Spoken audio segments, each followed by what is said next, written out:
السلام علیکم ویور، current N کے ساتھ میں آپ کا ہوسٹ عمروان۔ ناظرین، پاکستانی سیاست ایک مرتبہ پھر ایک مرحلے میں داخل ہو گئی ہے۔ ایک جانب وفاقی حکومت جو ہے وہ خطرے میں دکھائی دے رہی ہے، دوسری جانب چیئرمین تحریک انصاف عمران خان کا جو مستقبل ہے وہ بھی کوئی اس طرح سنہری نظر نہیں آ رہا۔ تیسری جانب اعجاز الحق نے ایک نئی خبر دی ہے کہ اسی مہینے میں یا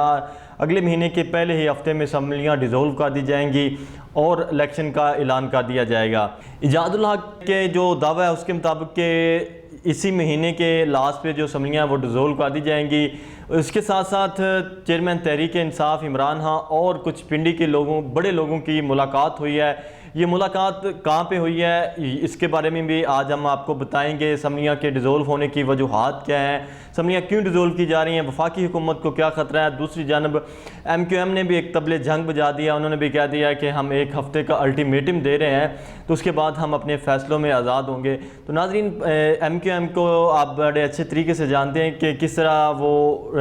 جب ایک حکومت کو چھوڑتے ہیں دوسری حکومت میں جاتے ہیں، ایک پارٹی کو کہہ لیں یا ایک حکومت کو کہہ لیں۔ انہوں نے عمران خان کو حکومت کو چھوڑا اور وہ پی ڈی ایم کے ساتھ جا ملے اور عمران خان کی حکومت اسی وجہ سے ختم ہوئی۔ تو ایم کیو ایم کے جو سینئر رہنما ہیں ان کے مطابق وسیم اختر ہوں یا خالد مقبول صدیقی ہوں، ان کا بڑا ایک جملہ ہمیشہ جو ہمیں سننے کو ملا وہ یہی کہ ایم کیو ایم نے حکومت بناتی بھی ہے اور ایم کیو ایم حکومت گراتی بھی ہے۔ تو ناظرین، آج اس کے حوالے سے آپ کو بتائیں گے ساری تفصیل۔ تو سب سے پہلے کہ چیئرمین تحریک انصاف عمران خان اور پنڈی کے کچھ اعلیٰ عہدیداران کی ملاقات ہوئی ہے۔ یہ ملاقات ہمارے ذرائع کہہ رہے ہیں کہ ایوان صدر کے اندر یہ ملاقات ہوئی ہے۔ اس کے اندر پریزیڈنٹ ڈاکٹر عارف علوی نے بڑا اہم کردار ادا کیا ہے اس ملاقات کے اندر، اور اس ملاقات کے اندر کافی جو ہے ڈیولپمنٹ ہوئی ہے۔ اس کے بعد چیئرمین تحریک انصاف عمران خان اپنے موقف سے تھوڑا سا پیچھے ہٹے ہیں، انہوں نے بھی تھوڑی سی لچک دکھائی ہے۔ انہوں نے کہا کہ مذاکرات کے لیے جو دوسری طرف سے لوگ آئے ہوئے تھے انہوں نے کہا کہ مذاکرات کے لیے آپ کو پھر ہمیں یہ جو لقب آپ دیتے ہیں، یہ جلسوں میں جو آپ زبان استعمال کرتے ہیں تو اس زبان سے آپ کو گریز کرنا پڑے گا، پھر کچھ ہم آپ کے لیے کچھ راستے ہموار کر سکتے ہیں۔ تو وہاں پہ ڈاکٹر عارف علوی نے ان کے ساتھ متفق ہوتے ہوئے کہا کہ آپ کی بات ٹھیک ہے۔ انہوں نے چیئرمین تحریک انصاف عمران خان کو کہا کہ اگر کچھ آپ نے لینا ہے تو آپ کو کچھ پیچھے ہٹنا بھی ہوگا، گیو اینڈ ٹیک ہوگا، یہ نہیں ہوگا کہ آپ کی شرائط کے اوپر ہی تمام مذاکرات ہوں۔ تو اسی طرح تحریک انصاف کے سینئر رہنما پرویز خٹک بھی کافی ایکٹیو دکھائی دے رہے ہیں۔ اس ساری ملاقات کے اندر پرویز خٹک کا بہت اہم رول ہے، انہوں نے بہت اہم کردار ادا کرتے ہوئے پرویز خٹک نے چیئرمین تحریک انصاف عمران خان کو ٹیبل تک وہ لے کے آئے۔ انہوں نے کہا کہ میز پہ بیٹھیں گے تو بات چیت ہوگی، جب بات چیت ہوگی تب ہی ہمارے لیے جو راستے ہیں وہ ہموار ہوں گے، ورنہ ہمیں کچھ بھی نہیں ملے گا۔ جو میز پہ بیٹھتا ہے سب کچھ اسی کو ملتا ہے۔ انہوں نے پھر یہ اگزامپل بھی کوٹ کی کہ دیکھ لیں کہ شہباز شریف کو میز پہ بیٹھنے کا صلہ ملا ہے، وہ ٹیبل ٹاک کو ترجیح دیتے تھے، وہ جلسوں کو ترجیح نہیں دیتے تھے۔ انہوں نے کہا کہ نواز شریف اور مریم نواز جلسوں، جلوس، ریلیوں اور اس طرح کی لینگویج کو ترجیح دیتے تھے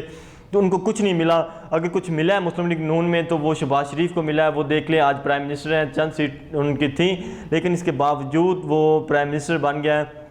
یہ بھی کہا کہ مسلم لیگ نون کی پارٹی ان کو قبول کرنے کے لیے تیار نہیں، لیکن اس کے باوجود وہ وزیر اعظم ہے۔ تو وہ وزیر اعظم اسی وجہ سے ہیں کہ انہوں نے کچھ اپنے آپ کو اس طرح ڈیولپ کیا کہ وہ ٹیبل پہ بیٹھنے کو ترجیح دیتے ہیں، وہ بیٹھ کے مفاہمت کی جو ہے وہ سیاست کو ترجیح دیتے ہیں۔ تو اس لیے وہ وزارتی عظمیٰ بھی لے گئے ہیں، اور نواز شریف آج دیکھیں کہ نہ ان کو کچھ ملا نہ ان کی بیٹی کو کچھ ملا۔ اسی طرح آپ بھی اگر یہی راستہ اپنائیں گے جو نواز شریف اور مریم نواز نے اپنایا تھا تو آپ کو کچھ نہیں ملے گا، آپ کو ٹیبل پہ آنا پڑے گا۔ اس کے ساتھ ساتھ اعجاز الحق نے بھی بڑا اہم کردار ادا کیا ہے۔ اعجاز الحق بڑے پر امید ہیں، پچھلے ایک ماہ سے وہ کہہ رہے ہیں جی کہ تبدیلی آنے والی ہے، تبدیلی آئے گی، اسی سال میں آئے گی۔ انہوں نے یہ بھی کہا ہے کہ یہ 2022 کے جو چند ماہ رہ گئے ہیں، 3.5 ماہ کے قریب جو عرصہ رہتا ہے، اسی کے اندر پاکستان کے اندر بڑی ایک تبدیلی رونما ہونے والی ہے۔ تو اس تبدیلی یہ کتنی تبدیلی سازگار ہو سکتی ہے؟ انہوں نے یہ دعویٰ کیا ہے کہ اسمبلیاں ڈیزولو کر دی جائیں گی، اسی ماہ اسمبلیاں ڈیزولو ہوں گی۔ اس کے بعد ایک انٹرم سیٹ اپ آئے گا، وہ سیٹ اپ جو ہوگا وہ چیئرمین تحریک انصاف عمران خان کی مرضی کا ہوگا اس کے لیے انہوں نے کہا کہ آپ کو مشاورت کے لیے اب ٹیبل پہ بیٹھنا پڑے گا، جلسوں والی جو زبان آپ استعمال کر رہے ہیں اس کو چھوڑیں، جلسے چھوڑیں، ایک بار آئیں مذاکرات کے ٹیبل پہ آئیں، آپ اسلام آباد میں بیٹھیں اور اسلام آباد کی گرد و نواح کا جو موسم ہے اس کو دیکھیں، وہ موسم بڑا سازگار ہے، بڑا خوشگوار موسم ہوتا جا رہا ہے، تو آپ کو اس موسم کا فائدہ اٹھانا چاہیے، بجائے آپ کے یہ حبس والے موسم میں جو جنوبی پنجاب میں جا کے جلسے کریں نا، ان جلسوں سے تھوڑا سا گریز کر کے آپ آئیں، اسلام آباد کے گرد و نواح کا موسم کو انجوائے کریں، تو آپ کو پتہ چل جائیں گی۔ جو موسم والا ناظرین ہے یہ ایک خوشگوار موسم والی یہ ایک پولیٹیکل ٹرم ہے، تو اس طرح انہوں نے کہا کہ آپ کو میز پہ بیٹھیں گے تو بہت کچھ آپ کے لیے ہے جو آپ کو دیا جا سکتا ہے، تو کیا اسمبلیاں ڈیزولو ہو جائیں گی، اسی طرح چودھری مونس لائی جو وزیر اعلیٰ پنجاب پرویز لائی کے بیٹے ہیں وہ بھی ایک بڑا اہم کردار ادا کر رہے ہیں اس کے اندر، وہ پل کا ایک کردار ادا کر رہے ہیں چیئرمین تحریک انصاف عمران خان کے لیے، اور کچھ جو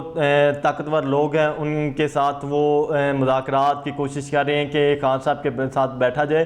اور مذاکرات کیے جائیں، ان کی جو کاوشیں ہیں وہ بھی رنگ لا رہی ہیں، پرویز لائی کی جو کاوشیں ہیں وہ بھی رنگ لا رہی ہیں۔ اس سارے عمل کے اندر 4 لوگ بہت امپورٹنٹ رول ادا کر رہے ہیں، ان میں سے سب سے پہلے تحریک انصاف میں پرویز خٹک، ان کا بہت اہم رول ہے، اس کے ساتھ اعجاز الحق اہم کردار ادا کر رہے ہیں، اس کے ساتھ ساتھ چودھری مونس لائی کردار ادا کر رہے ہیں، اس کے ساتھ ڈاکٹر عارف علوی جو پریزیڈنٹ آف پاکستان ہے وہ بھی اہم کردار ادا کر رہے ہیں، وہ بتا تو نہیں رہے لیکن انہوں نے چند دن قبل ایک خان صاحب کو کہا تھا کہ یہ جو بیان ہے یہ مناسب بیان نہیں ہے جو آپ نے بیان دیا، تو آپ کو اس طرح کا بیان نہیں دینا چاہیے، تو اس کا مطلب ہے کہ وہ کہیں نہ کہیں بیک ڈور رابطوں میں ضرور کچھ کردار ادا کر رہے ہیں۔ تو اس کے ساتھ ساتھ آپ نے ناظرین پچھلے چند دنوں سے سن رہے ہیں ایم کیو ایم کی جو ہوا ہے وہ بھی بدل رہی ہے، وہ ہوا کو دیکھ کے وہ بدلتے ہیں اور ان کی بھی ہوا بھی بدل رہی ہے، تو اب ایم کیو ایم نے کو آپ نے دیکھا، پہلے بھی سنا ہوگا کہ ایم کیو ایم کے جو لیڈران ہیں انہوں نے کہا کہ تحریک انصاف کی جو حکومت تھی وہ ہم نے بنائی، تحریک انصاف کی حکومت ہم نے گرائی، پی ڈی ایم کی حکومت ہم نے بنائی، آج وسیم اختر کہہ رہے ہیں کہ یہ حکومت ہم گرائیں گے۔ صرف پہلے تو وسیم اختر یا فیصل صاحب زواری یا کچھ اور دیگر رہنما کہتے تھے، اب خالد مقبول صدیقی یہ کہتے ہوئے ہمیں سنائی دے رہے ہیں کہ اب یہ حکومت ہم گرائیں گے، تو اس کا مطلب ہے کہ ہواؤں کا رخ بدل رہا ہے، تحریک انصاف کے لیے ایک اچھا موسم آنے والا ہے۔ تو اس کے ساتھ ساتھ اور کچھ نئی ڈیولپمنٹ ہیں، یہ کہ کچھ نواز شریف اور آصف علی زرداری کے درمیان بھی کچھ اختلافات کی خبریں آ رہی ہیں، آصف علی زرداری کچھ اپوائنٹمنٹ اپنی مرضی کی چاہتے ہیں لیکن نواز شریف چاہتے ہیں کہ ہم حکومت میں کس لیے آئے، ہم نے اپنی پارٹی اپنی سیاست داؤ پہ لگائی، تو ہم تو اسی وجہ سے آئے کہ ہم کچھ تقرریاں ہم اپنی مرضی سے کریں، کچھ عہدے ہم اپنی مرضی سے بانٹیں، تو ہم ایسا نہیں ہونے دیں گے کہ آصف زرداری اپنی مرضی کریں۔ ہم نے سیاست تو ہم نے گنوائی، آصف زرداری نے کیا گنوایا، آصف زرداری نے تو بلکہ حاصل سب کچھ حاصل کیا۔ ہمارے جو ذرائع وہ دعویٰ کر رہے ہیں کہ جو لندن کے اندر نواز شریف نے مسلم لیگ نون کے جو اعلیٰ عہدیداران ہیں ان کو وہاں پہ بلایا ہوا تھا، ان کے ساتھ کچھ لوگوں نے ملاقات کی، یا صادق نے ملاقات کی، جوید لطیف نے ملاقات کی، خواجہ آصف بھی گئے ان کے ساتھ ملاقات کرنے کے لیے، خواجہ سعد رفیق نے کی، خواجہ آصف نے ملاقات کی، تو ان لوگوں کا بہت اہم رول ہے، یہ بھی اس وقت بیک ڈور چینل کے ساتھ رابطوں میں لوگ ہیں۔ تو نواز شریف نے ان کو کہا کہ میری جو پارٹی ہے اس نے کیا حاصل کیا حکومت میں آ کے، میری پارٹی نے تو جو اس کا پاپولیرٹی گراف تھا وہ نیچے گیا، جب تحریک انصاف کی حکومت تھی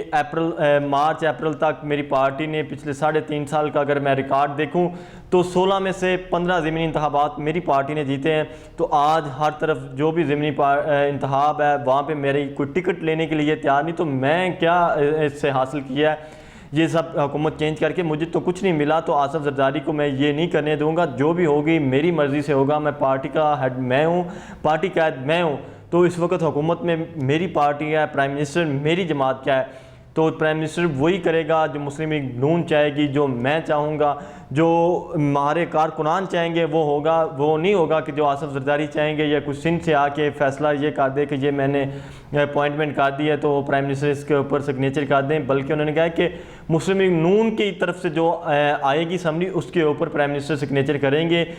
جو آصف زرداری کی طرف سے آئے گی اس کے اوپر سگنیچر نہیں ہوں گے۔ کچھ ہمارے ذرائع یہ بھی دعویٰ کر رہے ہیں کہ آصف زرداری اور نواز شریف کو بٹھانے کی کوشش کی گئی ہے لیکن وہ دونوں ایک ساتھ نہیں بیٹھے، اس کے بعد ہواؤں کا رخ بدلا اور بنی گالہ کے لیے ایک راستہ ہموار کیا گیا. بنی گالہ کو تھوڑی سی سپیس دی گئی کہ آئیں ہم آپ کے ساتھ بھی بیٹھنے کے لیے تیار ہیں. تو اس میں سے پھر پرویز خٹک, اعجاز الحق اور باقی جو لوگ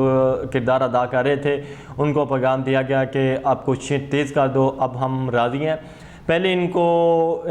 وہاں سے نو کا جو وہ کہہ دیا گیا تھا کہ کوئی آپ گنجائش نہیں ہے, آپ کے لیے راستے بند ہیں, جب راستے کھلیں گے تو آپ کو بتا دیا جائے گا, فی الحال یہ یہاں پہ آپ کے لیے دروازے بند ہیں. لیکن اب اچانک ہی جب نواز شریف اور آصف زرداری کے درمیان یہ کچھ تھوڑی سی ہوئی ہے مس انڈرسٹینڈنگ یا وہ کہہ لیں کچھ اپوائنٹمنٹ کے اوپر, تو وہاں پہ پھر انہوں نے کہہ دیا کہ یہ تو ایک ساتھ نہیں بیٹھنا چاہ رہے, تو پھر ہمارے پاس آپشن ہے کہ ہم خان صاحب کو جو ہے نا وہ یس کا جو ہے نا وہ دے دیں. تو انہوں نے پھر ان کو گرین سگنل دیا. تو پرویز خٹک, اعجاز الحق, مون اصلاحی, عارف علوی اور دیگر لوگ وہ بھی پہنچ گیا اور انہوں نے جا کے خان صاحب کو سمجھایا اور انہوں نے کہا کہ اب ہمارے پاس چانس ہے. تو ناظرین, باقی 22 اگست کو چیئرمین تحریک انصاف عمران خان کا جو مستقبل ہے اس کا فیصلہ بھی اسلام آباد ہائی کورٹ کے ہاتھ میں ہے کہ اسلام آباد ہائی کورٹ کا جو فیصلہ آتا ہے کیا آتا ہے, جو فرد جرم عائد کی جائے گی کیا ہوگی. کیا تحریک انصاف کے جو سربراہ ہیں ان کو 5 سال کے لیے نااہل تو نہیں کر دیا جائے گا؟ اگر 5 سال کے لیے ان کو نااہل کر دیا جائے گا تو پھر تحریک انصاف کے پاس سیکنڈ آپشن کیا ہے؟ تو اب چیئرمین تحریک انصاف کو بھی نظر آ رہا ہے کہ مجھے اب بیٹھنا پڑے گا, میں اگر نہیں بیٹھوں گا تو پھر میرا مستقبل ہے وہ خطرے میں ہے. تو اس وجہ سے انہوں نے بھی سیاست کو دیکھتے ہوئے اپنی سیاست بچانے کے لیے انہوں نے بھی بیٹھنے کا جو ہے نا وہ سوچ بچار شروع کر دیا, اپنے قریبی ساتھیوں کے ساتھ مشاورت کی ہے کہ اب اس کے اوپر کیا کرنا چاہیے, کیا اگلا لاہ عمل ہونا چاہیے. جس وجہ سے انہوں نے گزشتہ روز جو اپنی میڈیا ٹاک تھی انہوں نے کہا تھا کہ میں بڑا اعلان کرنے والا ہوں. 2-3 دن سے بڑی ہائپ کریٹ کی گئی تھی کہ چیئرمین تحریک انصاف شاید لانگ مارچ کا اعلان کر دیں یا کوئی اور بڑا اعلان کر دیں, لیکن انہوں نے کوئی ایسا اعلان نہیں کیا بلکہ انہوں نے اکانومی کے اوپر آ کے گفتگو کی اور وہ چلتے بنے. کوئی لانگ مارچ نہیں کیا, کوئی اعلان نہیں کیا, کوئی کچھ نہیں ہوا. تو یہی نظر آ رہا ہے کہ تحریک انصاف کے لیے اب ایک مرتبہ پھر سپیس بن رہی ہے اور تحریک انصاف ایک مرتبہ پھر آنے والی ہے واپس. اب بیک ڈور جو کوریڈور ہے وہاں پہ ان کی انٹری شروع ہو گئی ہے. تو امید ہے کہ ناظرین آپ کو یہ ویڈیو پسند آئی ہوگی. ہم آنے والے وقت میں جو بھی نئی ڈیولپمنٹ ہوگی اس سے آپ کو آگاہ کرتے رہیں گے. آج کے لیے اتنا ہی. اگلی ویڈیو تک اپنے میزبان امن واد کو دیجیے اجازت. اللہ.